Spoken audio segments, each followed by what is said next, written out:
Mari kita lanjut ke sesi yang ketiga. Sesi yang ketiga ini merupakan sesi terakhir.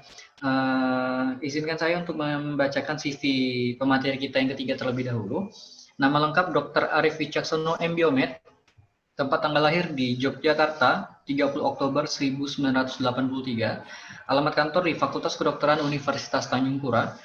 Untuk riwayat pendidikan yang beliau tempuh, S1 dan profesi dokter itu di Fakultas Kedokteran Universitas Islam Indonesia Yogyakarta. Kemudian untuk S2-nya di Prodi Ilmu Biomedis Fakultas Kedokteran Universitas Indonesia Jakarta. Kemudian untuk karir yang ditempuh beliau, ini 2010 hingga 2013 menjabat sebagai Kepala Laboratorium Kepaniteraan Klinik Fakultas Kedokteran Universitas Tanjung Pura. Di tahun 2013 hingga 2018 menjabat sebagai Wakil Dekan Bidang Akademik Fakultas Kedokteran Universitas Tanjung Pura. Di 2015 hingga 2018 menjabat sebagai Dekan di Fakultas Kedokteran Universitas Tanjung Pura. Dan tahun 2019 hingga sekarang menjabat sebagai Kepala Laboratorium Anatomi Fakultas Kedokteran Universitas Tanjung Pura. Tanpa berpanjang lebar, kepada yang terhormat Dr. Arif Wicaksono MBiomed, waktu dan tempatnya saya persilakan.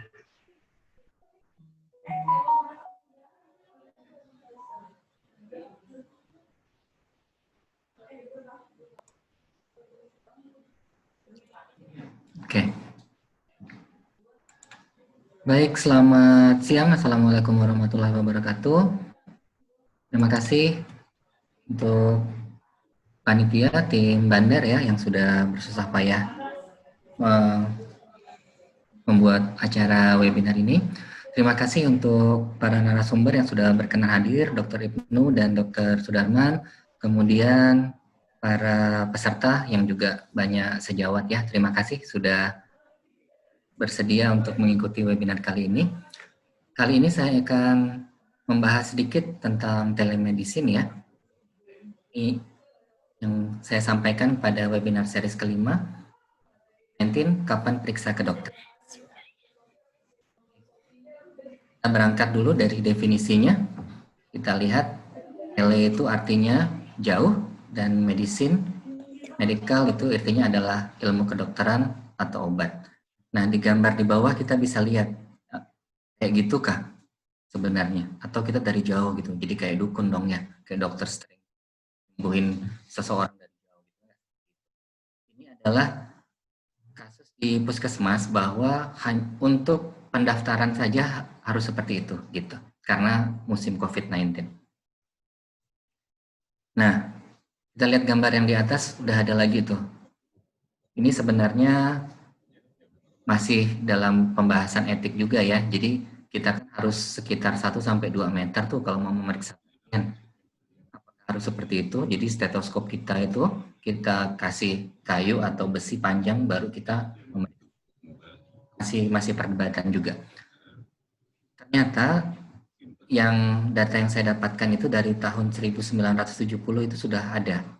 Dan itu sedikit aja, dia hanya bilang healing at a distance. Berarti dia menggunakan teknologi komunikasi dan informasi untuk apa?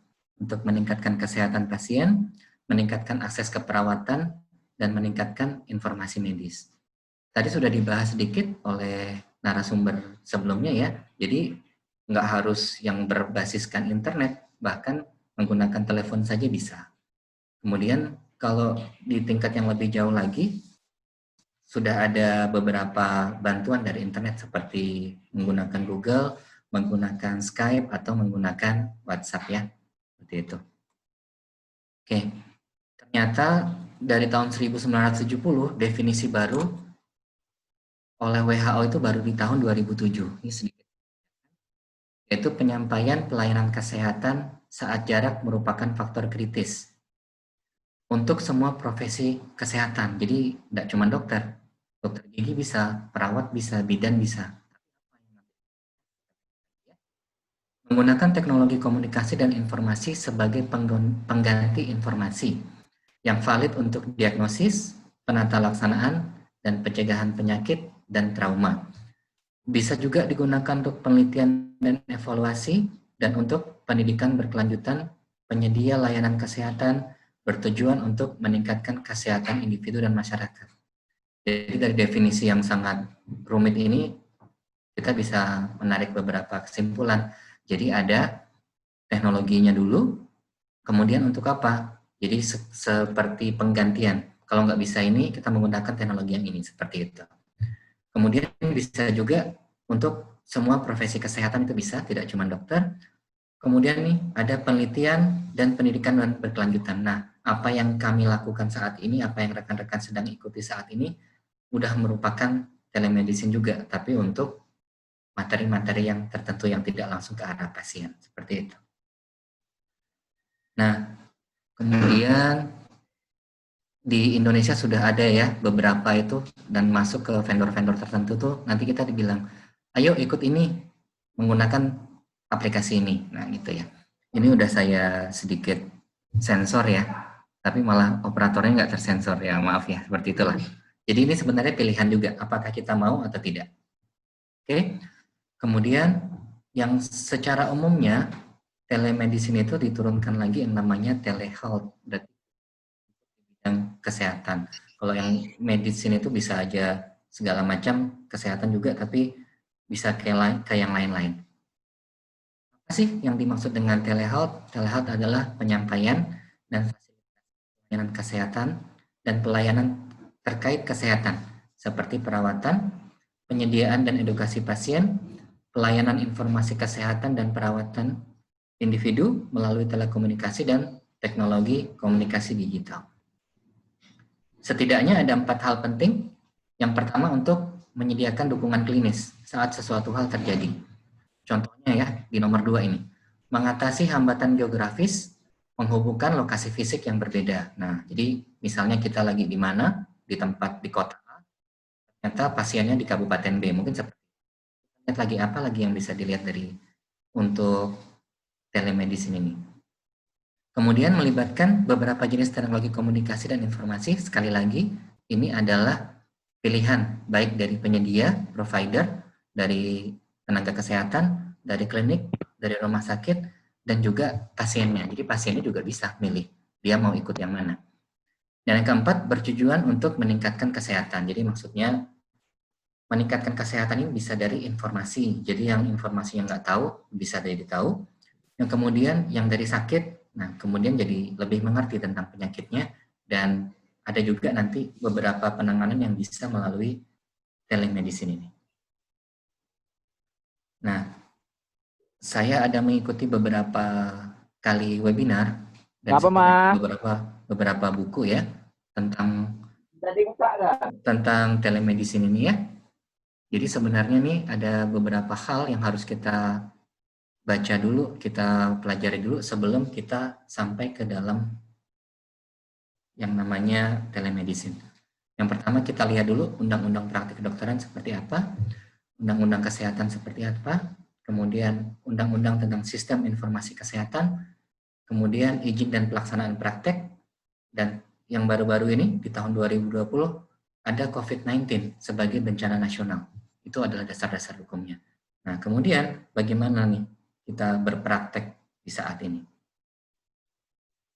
Ini ya, surat edaran dari Menteri Kesehatan nomor HK 0201 Menkes nomor 303/2020 tentang penyelenggaraan pelayanan kesehatan melalui pemanfaatan teknologi informasi dan komunikasi dalam rangka pencegahan penyebaran COVID-19. Di sini ada 9 poin ya, nanti kita lihat satu-satu secara ringkas saja. Yang pertama, khusus untuk telemedicine ini dipisahkan. Jadi telemedicine saat sebelum ada COVID dan sekarang adalah telemedicine saat ada COVID-19. Dan kita bisa lihat ada iklan yang di bawah itu ya. Itu menunjukkan sudah pada saat sudah ada bencana, kemudian kita meresponnya. Yang kedua, telemedicine merupakan pelayanan kesehatan yang dilakukan oleh dokter atau dokter gigi ya sebenarnya, sesuai dengan kompetensi dan kewenangannya yang dibuktikan dengan surat tanda registrasi dan tetap memperhatikan mutu pelayanan dan keselamatan pasien. Walaupun di telemedicine kita juga harus tetap, yang untuk para dokter ya harus punya surat tanda registrasi dan nanti juga ada SIP-nya di tempat-tempat tertentu. Ya, ini contohnya ya, sebenarnya saya tutup-tutup, kemudian saya sensor-sensor, ternyata sudah disampaikan oleh narasumber sebelumnya. Jadi ya kayak gitulah intinya ya. Jadi kita tuh berani melakukan telemedicine atau berani mengiklankan sesuatu itu, ternyata ada itunya. Kita sudah ada STR-nya dan kita sudah punya surat izin praktek. Karena udah ketahuan ya sudah lah ya. Ini di pemerintah Kota Pontianak ya, tempat saya berdomisili. Kemudian di bawahnya ini ada keterangannya nih dari Dinas Kesehatan bahwa SIP ini adalah SIP sementara saja. Jadi SIP sementara saat sedang ada pandemi. Nanti setelah selesai pandemi saya harus ngurus lagi, mungkin dengan tatap muka seperti itu. Jadi intinya ada step-step yang harus dilakukan. Nah, kemudian pelayanan telemedicine ternyata selain dilakukan antara dokter dan pasien, bisa dilakukan dokter dengan dokter lain. Jadi istilahnya mengenai suatu masalah. Jadi yang pertama ini dengan pasien, itu ada penjelasan dan pertanyaan-pertanyaan pasien. Kemudian ada juga tentang dokter, tentang saya, kalau saya kan sebagai dokter umum. Jadi kalau saya bingung itu, saya juga bisa berkonsultasi dengan rekan-rekan saya dokter umum atau dengan dokter spesialis sesuai dengan kasus yang terjadi, seperti itu. Nah, kemudian hasil pelayanan telemedicine ini dicatatkan dalam catatan digital manual yang dipergunakan oleh dokter sebagai dokumen rekan. Jadi saya setelah mendapatkan, saya akan catat dulu di komputer saya, kemudian nanti secara berkesinambungan akan saya laporkan ke tempat. Nah, inilah dia kewenangannya. Sebelum masuk kewenangan, kita harus ada istilahnya kayak ada kontrak sendiri ya, dan kontrak sendiri ini saya tidak bisa memastikan di tempat-tempat saya bekerja atau di tempat yang lain, saya yakin itu sangat berbeda. Misal contohnya tadi, tadi dokter yang bertanya juga ya, yang tentang tempat itu ya. Nah, jadi kalau di suatu daerah terpencil tidak ada internet itu bagaimana? Nah, itu awalnya itu seolah-olah itu ada kontrak yang tidak ada inform konsennya langsung, tetapi melalui promosi tadi. Jadi misalnya suatu rumah sakit atau puskesmas mengadakan promosi, kemudian di situ ada kontak personnya atau ada nomor teleponnya. Nah, seperti ya. Jadi kita ada kontrak itu jika saat pada pasien itu menyetujui atau menghubungi kita melalui media tertentu. Kalau kami di klinik anggrek itu kami selain menggunakan via telepon, kami juga menggunakan media berupa WhatsApp. Kemudian dari hasil itu kan kita nggak bisa ya nanya-nanya aja gitu. Bisa aja pasiennya bukan yang berbohong, tetapi pasien ini menyampaikan data sesuai sepengetahuan dia sebagai pasien. Nah, oleh karena itu pada poin B disebutkan bahwa pemeriksaan fisik tertentu yang dilakukan melalui audiovisual. Dan tadi kalau kita perhatikan lagi di posternya Dr. Ibnu itu ada, jika dipandang perlu, dokter dapat meminta gambar atau foto gitu, atau mungkin video ya. Aduh ini kena ini. Nah, kemudian itu dikirim, kemudian kita bahas lagi. Kemudian yang sering dilakukan juga adalah pemberian nasihat atau anjuran berdasarkan pemeriksaan sebelumnya. Jadi kalau di kami tentu saja masing-masing dokter ini kan sudah ada ininya ya, sudah punya standar sendiri. Jadi kalau dirasakan, aduh ini nggak bisa nih, gimana caranya si pasien ini harus datang ke pelayanan kesehatan terdekat, itu kami sampai di situ saja. Jadi kita tidak memaksakan sampai di poin D, yaitu penegakan diagnosis, seperti itu. Kemudian ada penata laksanaan dan pengobatan pasien. Nah, tadi sudah saya sebutkan ya, jadi kalau menurut si dokter itu, berdasarkan sebatas keilmuan dia sebagai dokter atau dokter gigi di tempat tertentu, aduh ini nggak bisa diperiksa lebih lanjut melalui seperti ini, dan itu akan ke fasilitas pelayanan kesehatan terdekat. Dan catatan kita juga ada beritahu, nanti datangnya itu kalau bisa tidak usah terlalu ramai. Kemudian juga menggunakan protokol yang ada di daerah itu, misalnya cukuplah menggunakan masker gitu ya, kemudian menjaga jarak, dan nanti pada sampai di pelayanan kesehatan pun bisa cuci tangan dulu, kemudian atau menggunakan hand sanitizer yang sudah disediakan. Jadi intinya, kalau si dokter itu ngerasa, aduh ini kasusnya sulit atau memang dari hasil analisis dan pemeriksaan fisik terbatas itu tidak bisa menyimpulkan sesuatu, itu lebih baik kita merujuk ya, dalam tanda kutip merujuk si pasiennya ini untuk datang ke pelayanan kesehatan yang terdekat. Oke, kemudian bisa dilihat itu resep ya. Nah, resep mungkin masih bisa dibaca ya, tulisan saya berupa angka dan huruf itu. Alhamdulillah kalau udah terbaca. Jadi kalau untuk buat resep itu sekarang zaman sekarang tuh harusnya tuh terbaca. Karena kalau ada salah satu atau dua huruf, nanti obatnya bisa berbeda gitu ya. Dan itu disarankan. Sedikit bagus lah ya daripada bahkan ada sesi sendiri ya kita bahas, aduh ini si dokter nulis apa sih saking bagusnya tulisannya seperti itu. Nah, kami modelnya adalah saya menuliskan resep itu melalui lembar resep, kemudian saya foto, kemudian saya serahkan ke apoteker di klinik tempat saya bekerja seperti itu. Nanti di masa yang akan datang mungkin kalau lebih canggih lagi saya tinggal ngeklik aja, jadi udah jadi e-resep seperti itu ya. Nah, seperti inilah jenis-jenis resepnya. Yang penting itu kita bertanggung jawab. Kita nulis apa, resepnya yang kita tuliskan apa, ya untuk apa, seperti itu ya. Kita juga tahu untuk hal-hal seperti ini karena beberapa resep kan memiliki efek samping. Komunikasi ini tidak ada kan, dalam artian kan kita melakukannya dengan telemedicine.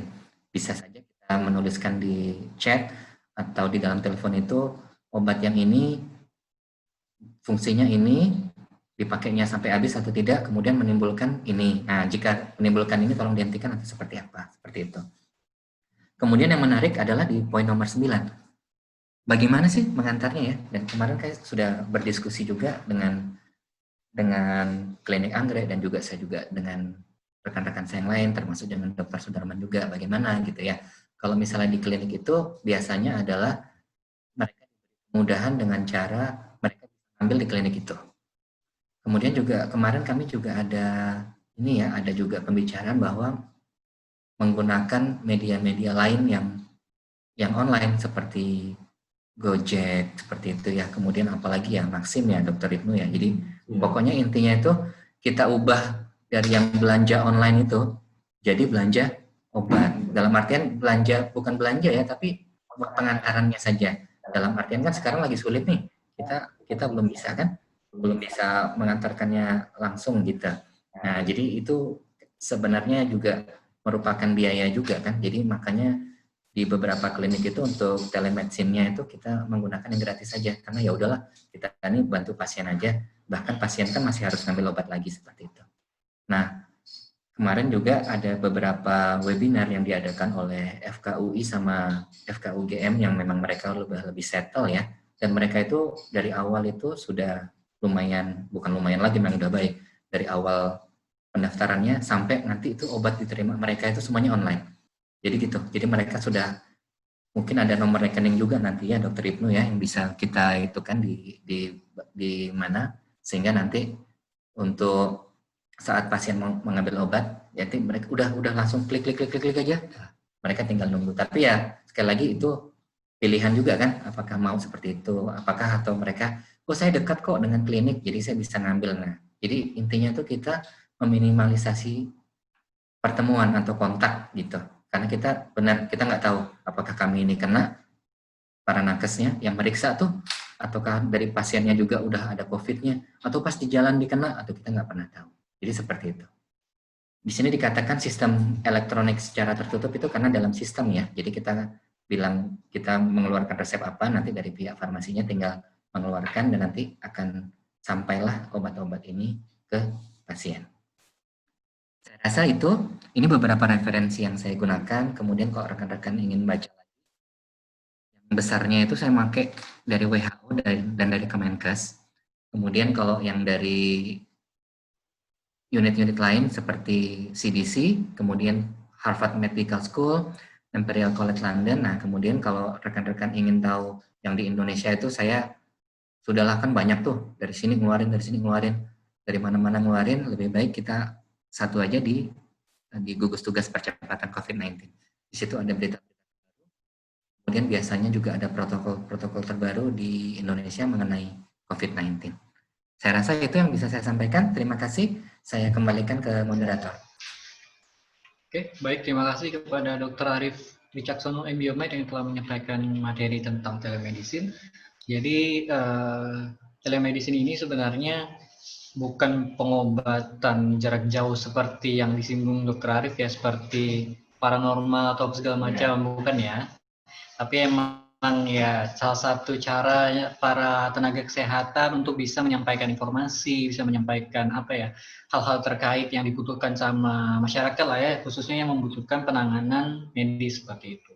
Karena lagi pandemi, lagi social distancing, physical distancing dan sebagainya, PSBB, lockdown. Jadi memang mau nggak mau telemedicine bisa menjadi salah satu solusi yang sangat tepat, sangat akurat dan sangat memungkinkan pada saat-saat seperti ini, seperti itu. Oke, sebenarnya tadi ada pertanyaan dari awal dokter yang masuk untuk dokter Arif sebenarnya ya, lebih tepatnya ya, yang pada hari ini memang membahas tentang telemedicine. Mungkin dokter Arif bisa menambahkan lagi karena tadi udah dijawab sama dokter Ibnu juga gitu kan, udah dijawab. Bantu mungkin ya, terkait ini dokter, seberapa berhasilkah telemedicine sebagai salah satu solusi dalam mengatasi problematika pelayanan di masa COVID? Apakah telemedicine ini untuk daerah-daerah terpencil bisa diberlakukan dengan segala macam keterbatasan yang ada di daerah tersebut? Untuk fasilitas kesehatan seperti puskesmas cukup tertib dalam penggunaan APD terstandar, tetapi di klinik swasta tidak demikian karena ketersediaan yang minim. Mungkin ada solusi dari para narasumber. Terima kasih. Mau ditanggapi Dokter Arif terkait pertanyaan ini? Boleh ya? Silakan dokter. Baik, terima kasih ya Dokter Zakaria. Pertanyaannya bagus banget ya. Jadi, saya ingin cerita dulu bahwa sejak tahun 1970 itu sudah banyak dilakukan ya. Memang belum di Indonesia, tetapi memang sudah dilakukan.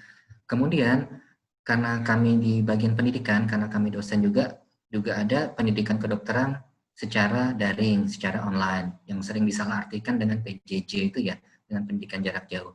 Jadi di negara-negara Eropa dan beberapa negara Asia itu udah settle banget. Jadi mereka itu sudah punya modul sendiri yang bisa langsung di switch gitu dok. Jadi misalnya lagi pandemi nih, jadi langsung pakai modul yang pandemi gitu. Sama dengan telemedicine ini. Jadi mereka saat biasa periksa pasien seperti biasa, ada pandemi nih, tak langsung berubah modulnya seperti itu. Nah kemudian seberapa berhasilkah ini kembali lagi kemana ya dok, di mana ya, kalau di Indonesia saya rasa belum, tetapi menurut saya itu cukup membantu dalam artian usaha pasien untuk mendapatkan pelayanan kesehatan. Jadi misalnya gini, jadi kan sejak bulan Maret ya, pertengahan Maret itu kan udah mulai disampaikan bahwa COVID-19 ini merupakan pandemi. Nah saat itu kan semuanya heboh ya, aduh gimana seperti itu. Nah pada saat itu justru yang terjadi adalah penurunan besar-besaran kedatangan orang ke Fakultas Kesehatan. Karena mereka takut kan. Dan terus terang saja kami sebagai nakes juga takut loh. Yang datang ini gimana ya, bahwa harus diperiksa segala macam seperti itu. Dan memang kita masuk ke anti rapid test club ya. Jadi sebenarnya yang kalau memang benar itu ya menggunakan swab gitu. Jadi memang pasien kan takut juga nih. Aduh, berarti saya harus di swab. Habis itu saya nggak bisa kerja, saya harus isolasi anak saya sama siapa, seperti itu. Kejadiannya di Pontianak ya, saya rasa sama di mana-mana itu. Bahkan ada satu rumah sakit yang sempat tutup, dok, itu karena memang tidak ada pasien yang datang. Nah seperti itu. Jadi saya rasa cukup membantu dengan adanya telemedicine ini. Beberapa pasien yang benar-benar sakit tapi istilahnya tidak terlalu parah ya, nah itu bisa terbantu dengan adanya ini gitu. Jadi pada awalnya kalau kita katakan kunjungan atau angka orang yang datang di masa pandemi itu 0, sejak aja telemedicine ini bisa ada 5 sampai 10 orang gitu. Dalam waktu bisa sehari atau seminggu seperti itu ya. Intinya tuh cukup membantu dok. Jadi jawaban saya hanyalah berhasil meningkatkan angka kunjungan dalam tanda kutip gitu. Jadi mereka ingin berobat gitu. Kemudian pertanyaan yang kedua kan untuk daerah-daerah terpencil, nah itu kembali lagi ke sinyal dok. Jadi kalau mereka itu tidak punya internet, mereka paling tidak punya HP. Dan HP itu kembali lagi ke providernya. Biasanya sih ada provider ya yang bisa nyambung ke nomor telepon dari dinas kesehatan atau rumah sakit atau klinik-klinik yang ada di daerah tertentu. Kemudian untuk vaskes-vaskes itu ya, nah itu saya nggak bisa jawab ya karena kan saya bukan pengelola fasilitas kesehatan. Tetapi saya rasa untuk standarisasi itu bahkan memang di Indonesia belum ada. Jadi ini kita respon untuk pandemi saja gitu. Mungkin setelah adanya pandemi ini para dinas kesehatan, kemudian ada yang asosiasi dinas kesehatan ya Adinkes, kemudian ada Persi. Kemudian kalau klinik itu apa ya, Dokter Ibnu ya? Asosiasi klinik. Asosiasi klinik itu juga ada gitu. Jadi mereka saya rasa akan ngumpul lagi tuh untuk istilahnya akan membuat pelayanan telemedicine di masa COVID untuk Indonesia. Saya rasa seperti itu akan jauh lebih baik. Terima kasih. Baik, terima kasih Dr. Arief Wicaksono yang telah menyampaikan tanggapannya terkait pertanyaan yang fokus di telemedicine tadi ya dari Dr. Zakaria ya. Ini ada tambahan pertanyaan menyambung tentang telemedicine tadi, pertanyaan telemedicine dokter. Ini dari Rifki, Muhammad Rifki. Dok, berarti telemedicine bisa jadi pelimpahan wewenang dokter ke tenaga kesehatan di daerah terpencil, contoh bidan atau perawat. Mungkin bisa ditanggapi dokter? Bisa diulangi, Mas Reski? Oke, baik. Dokter, berarti telemedicine bisa jadi pelimpahan wewenang dokter ke tenaga kesehatan di daerah terpencil, semisalnya bidan ataupun perawat. Berarti apakah telemedicine ini sebagai bentuk pelimpahan wewenang dari dokter kepada tenaga kesehatan lainnya? Atau gimana dokter? Oke, saya coba jawab ya.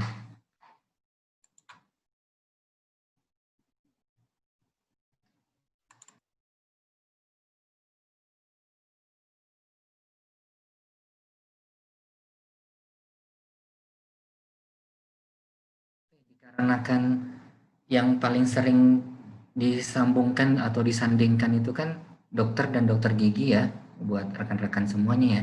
Jadi di sini tuh ini ada beberapa referensi-referensi yang ada di sini, semuanya itu kalau tidak menyebut dokter itu menyebut dokter gigi gitu.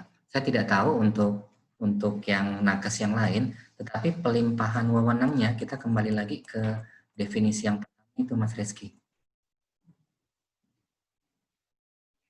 Seperti ini. Ya, untuk bertujuan untuk menyediakan dukungan klinis, kemudian melibatkan beberapa jenis teknologi dan informasi, meningkatkan kesehatan, dan di sini lebih banyak berdasarkan pada informasi kesehatan. Jadi maksudnya mungkin konsultasi online lah ya kita nyebutnya ya, seperti itu. Tetapi untuk wewenang, waduh, kalau udah ngomongkan wewenang itu udah sesuai dengan sumpah-sumpah kita sendiri. Jadi kami di dokter ada sumpah dokter, kemudian apoteker ada sumpah apoteker, kemudian nurse ada sumpah nurse, bidan ada sumpah bidannya gitu. Jadi saya rasa hanya untuk konsultasi online saja, tidak untuk ya coba gimana caranya kalau bidan ya melahirkan secara online, wah itu kan susah banget kan gitu. Jadi intinya seperti itu. Saya rasa mungkin ada ibu hamil kemudian ada penyulit lah ya, aduh dok, Bu bidan saya gimana nih, nah itu mungkin bisa sekedar informasi. Sekali lagi kalau dirasa itu sangat sulit, kita bisa minta pasien atau keluarganya itu datang ke tempat pelayanan kesehatan terdekat. Mungkin seperti itu Mas Reski. Baik, terima kasih Dokter Arief. Berarti yang saya tangkap intinya telemedicine ini adalah salah satu media untuk mempermudah ya dokter ya dalam menyampaikan fasilitas kesehatan, bukan untuk menggantikan apa yang sudah ada sebelumnya. Seperti itu ya dokter ya. Berarti istilahnya walaupun nanti misalnya ada kasus yang memang dirasa tidak bisa ditangani dalam bentuk telemedicine, ya memang wajib atau direkomendasikan untuk dirawat ataupun ditangani di fasilitas kesehatan. Seperti itu ya dokter Arief ya. Ya betul. Baik, terima kasih dokter. Ini ada pertanyaan lagi dari Daniel Alexander. Saya Daniel dari Fakultas Kedokteran Untan, izin bertanya, dalam konteks sebelum pandemi, apakah dokter-dokter yang sudah bekerja ataupun yang bekerja pada platform telemedicine sudah mendapatkan STR? Mungkin bisa ditanggapi dokter, silakan. Terima kasih. Ini sebenarnya ada ya di slide saya tadi ya.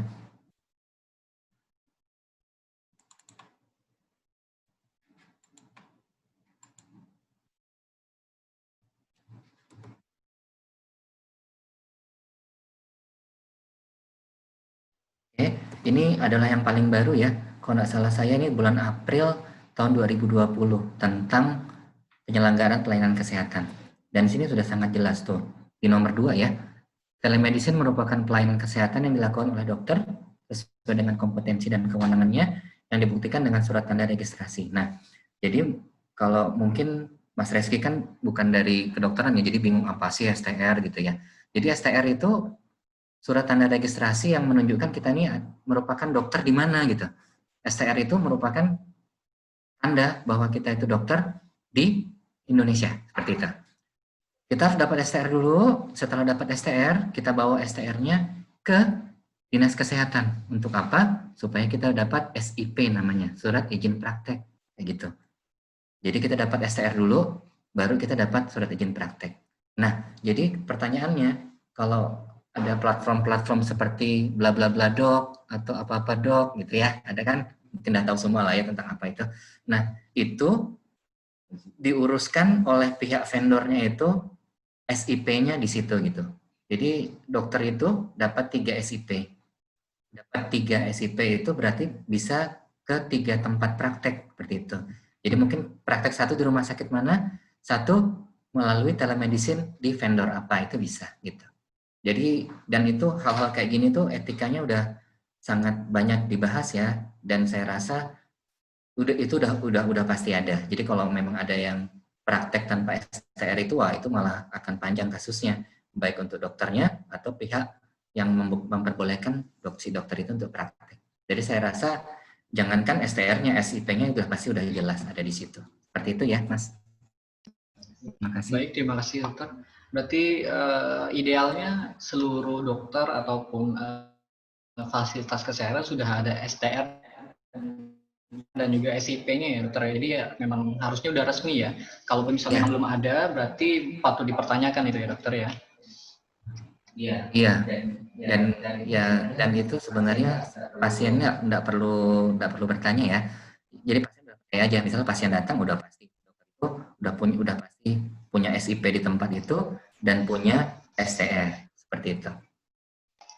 Oke, baik, terima kasih dokter. Ini ada satu lagi pertanyaan yang menurut saya cukup menarik juga dokter, tidak kalah menarik, dari dokter Yuniar.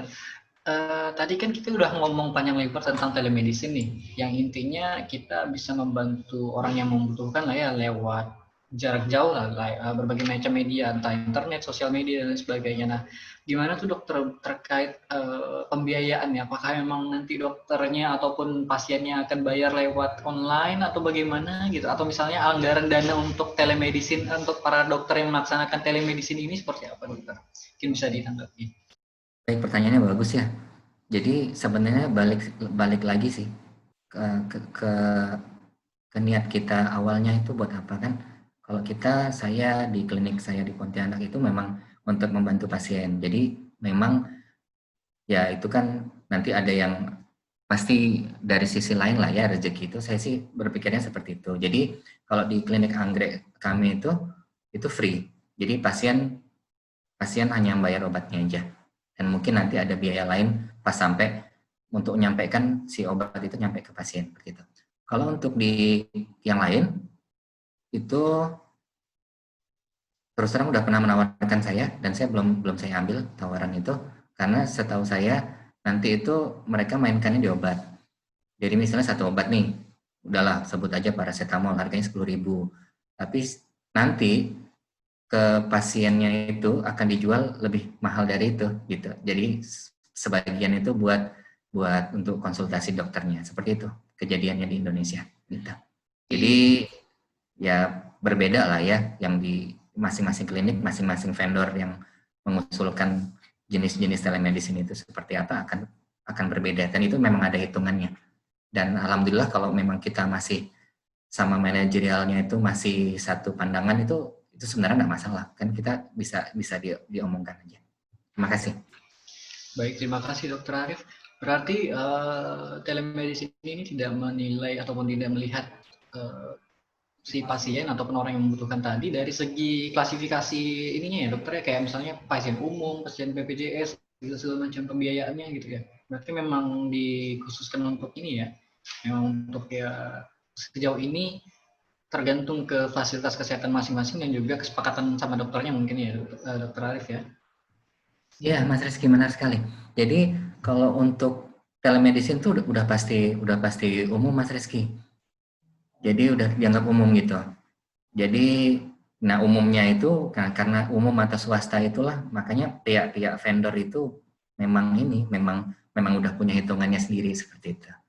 Nanti kalau dihubungkan lagi ke BPJS, wah nanti dan Dokter Darman panjang nih ngomongin BPJS nih nggak selesai-selesai gitu ya. Jadi intinya tuh udah dianggap swasta aja kalau untuk telemedicine. Nah tinggal si kliniknya, si rumah sakitnya atau si vendornya itu hitung-hitungannya seperti apa. Terima kasih. Baik, terima kasih. Berarti udah sangat jelas ya bahwa memang telemedicine ini memang udah salah satu terobosan untuk bisa membantu orang-orang yang membutuhkan terkait informasi-informasi medis dan segala macamnya. Dan di telemedicine juga merupakan salah satu bagian dari edukasi para tenaga kesehatan kepada masyarakat secara umumnya. Baik, terima kasih kepada Dr. Arif Wicaksono, yang biomed, yang telah menyampaikan materi dan juga menanggapi pertanyaan-pertanyaan yang sudah masuk. Terima kasih sekali lagi. Saya juga mengucapkan terima kasih juga kepada 3 narasumber kita yang telah hadir pada kesempatan hari ini di webinar kali ini. Terima kasih kepada Dr. Ibnu, terima kasih kepada Dr. Sudarman, dan juga terima kasih juga kepada Dr. Arif yang telah menyempatkan waktunya hadir di webinar kali ini. Saya juga mengucapkan terima kasih banyak kepada seluruh rekan-rekan peserta yang datang dari berbagai macam daerah di Indonesia. Semoga sehat dan sukses selalu buat kita semuanya ya. Oke, saya juga mengajak teman-teman untuk menghidupkan kamera depannya karena kita akan mengadakan foto bersama sebentar lagi ya. Jadi rencananya kita akan mengadakan 3 kali foto bersama. Jadi harapannya ini bisa terdokumentasikan dengan baik dan akan kita posting di akun Instagram kita ke depannya ya. Oke, saya mengajak rekan-rekan peserta untuk bisa menghidupkan kamera depannya sekarang. Saya tunggu ya. Kita akan foto bersama terlebih dahulu. Saya juga mau mengucapkan terima kasih banyak buat rekan-rekan yang udah berpartisipasi dalam bentuk donasi dan segala macamnya. Terima kasih banyak karena hasil donasi ini sebagian akan kita alokasikan kepada kegiatan-kegiatan sosial dan kemanusiaan khususnya dalam penanganan COVID-19 di Kota Pontianak seperti itu. Untuk laporannya nanti akan kita lampirkan di Instagram kami ya, seperti itu. Oke, saya mengajak teman-teman buat menghidupkan kamera depannya untuk sekedar foto bersama ya. Oke, saya tunggu ya. Yang lain juga mohon hidupkan kamera depannya untuk bisa foto bersama. Oke. Oke, lagi, ayo hidupin kamera depannya. Nanti kita akan ada kurang lebih 3 kali foto ya. Jadi nanti ketika saya hitung 1, 2, 3, nanti mungkin bisa tahan 5 detik gitu ya. Nanti biar bisa di screenshot dulu sama admin. Nanti kita ulangi lagi, tahan 5 detik lagi dan sebagainya seperti itu. Nanti kita atur lah. Udah semua ya kayaknya ya, udah banyak ya yang bisa. Oke. Oke. Udah bisa kita mulai? Pak Founder Bandar?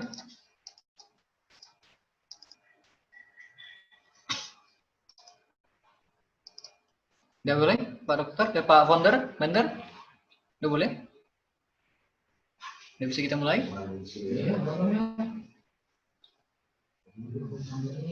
Pak Founder, udah bisa kita mulai?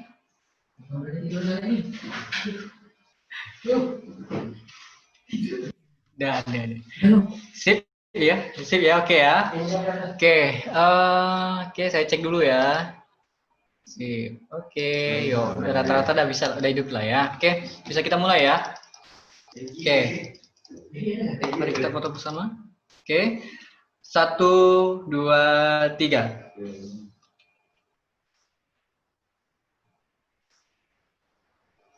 Oke, sip ya. Kita relax sejenak. Kita kota. Oke, kita ulangi lagi. Formal ya, formal dulu ya, nanti kita bebas. Formal dulu ya. 1, 2, 3.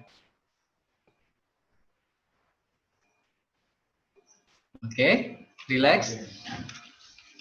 Nah, habis ini kita foto bebas ya. Gaya bebas, bebas sopan rapi. Oke, bisa kita mulai ya. 1, 2, 3.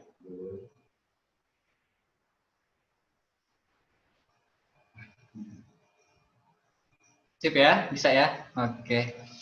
Baik, terima kasih kepada seluruh narasumber yang telah menyempatkan waktunya untuk hadir pada hari ini. Terima kasih Dr.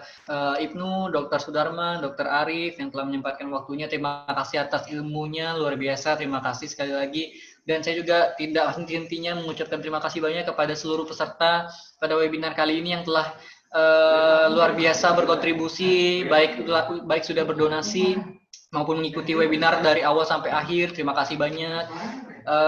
Salam juga untuk keluarga yang ada di rumah, yang ada di kantor dan segala macamnya. Sukses untuk kita semua, sehat selalu. Jangan lupa untuk follow Instagram kita dan akun sosial media kita yang lainnya di @bankdarah_indonesia.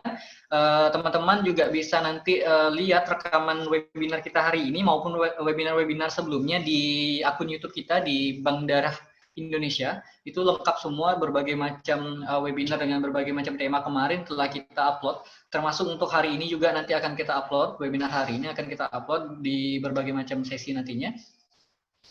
Terima kasih sekali lagi untuk seluruh peserta dari seluruh daerah di Indonesia, dari Papua ada, dari Pulau Nusa Tenggara juga ada, dari Sulawesi ada, Kalimantan, Jawa, segala macam, luar biasa. Terima kasih banyak sekali lagi.